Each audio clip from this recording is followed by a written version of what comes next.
Mais dis donc, monsieur Laluc, où vas-tu? Eh ben, je fais le chemin de Saint-Jacques-de-Compostelle, pardi. Le chemin de Saint-Jacques-de-Compostelle? Mais je connais l'étape idéale pour ton premier voyage.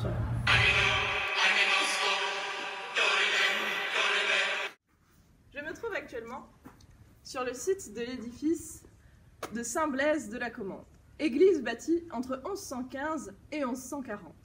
C'était d'abord un hôpital qui a été transformé en église.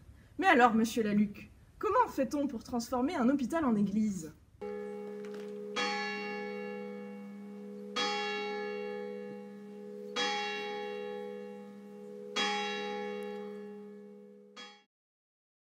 Eh bien, Madame Calandre, c'est très simple. Il faut savoir que cet hôpital était géré par les religieux de Saint-Augustin. Cet ordre avait pour mission d'accueillir les pèlerins du chemin de Saint-Jacques-de-Compostelle.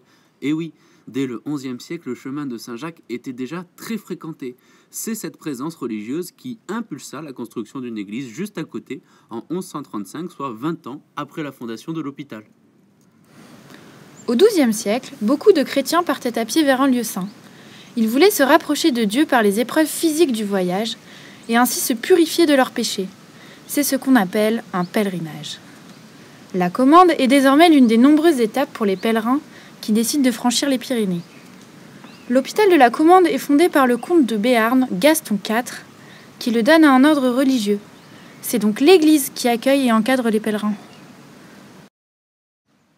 Alors, monsieur Laluc, elle était pas bien cette visite?